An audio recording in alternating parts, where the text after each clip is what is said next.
Kalau ditanya siapa sebenarnya lebih capek, antara laki-laki atau perempuan, jujur aja, yang paling capek itu justru laki-laki. Mungkin banyak perempuan bakal protes, lah, kita ini juga kerja, ngurus anak, ngurus rumah, semua dikerjain. Benar, tapi coba dengar dulu sampai habis, biar kamu paham kenapa laki-laki sering lebih lelah dari yang kelihatan. Seorang pria dari muda sampai tua pikirannya nggak pernah lepas dari keluarga. Setiap hari waktunya habis buat kerja. Uang yang dia hasilkan pun jarang dia pakai buat diri sendiri. Semuanya buat istri, anak, dan rumah. Yang tersisa cuma kerutan di wajah dan tubuh yang makin lama makin lelah. Kenapa banyak yang bilang pernikahan itu kayak kuburan kehidupan? Karena bagi laki-laki, gimana pun dia tetap salah di mata orang. Kalau wajahnya terlalu ganteng, dibilang genit. Kalau kurang menarik, dianggap nggak laku. Kalau gajinya pas-pasan, dibilang nggak becus. Kalau gajinya besar, malah dicurigai punya mainan lain di luar rumah. Akhirnya dia bingung, hidup ini harus dijalani seperti apa. Waktu muda, dia berjuang buat istri dan anak. Udah tua, masih harus mikirin masa depan anak-anaknya. Kayak hidupnya cuma buat orang lain, bukan buat dirinya sendiri. Coba lihat kenyataan.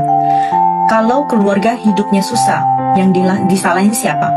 Bukan istrinya, tapi suaminya. Kurang usaha, nggak punya kemampuan, nggak tanggung jawab. Padahal dia mungkin udah jungkir balik tiap hari. Kalau seorang wanita ninggalin suaminya yang miskin, orang bakal bilang itu wajar. Tapi kalau laki-laki miskin pengen mempertahankan istrinya, orang bakal nanya, emang kamu siapa? Giliran dia sukses, punya uang dan pengen bahagia lagi, langsung dibilang gak setia. Kita sering teriak kesetaraan gender, tapi coba lihat kenyataannya. Laki-laki dituntut buat jadi anak yang berbakti, suami yang bisa menafkahi, ayah yang bisa jadi panutan, dan pekerja yang gak boleh salah langkah sedikit pun. Karena sekali jatuh, yang ikut jatuh bukan cuma dia, tapi seluruh keluarganya. Beda sama perempuan. Kalau dia memutuskan untuk istirahat di rumah, nggak ada yang nyalain. Tapi kalau pria kehilangan pekerjaan, semua mata langsung menghakimi. Makanya banyak pria sekarang pulang kerja bukan langsung ke rumah, mereka duduk dulu di kendaraan, merokok, diam. Karena cuma di situ dia bisa jadi dirinya sendiri, tanpa harus jadi ayah, suami, atau anak. Begitu pintu rumah dibuka, dia langsung kembali jadi sosok yang semua orang bergantung padanya. Tapi nggak ada satupun tempat buat dia bersandar. Jadi buat para istri, kurangin sedikit keluhan, tambah sedikit pengertian.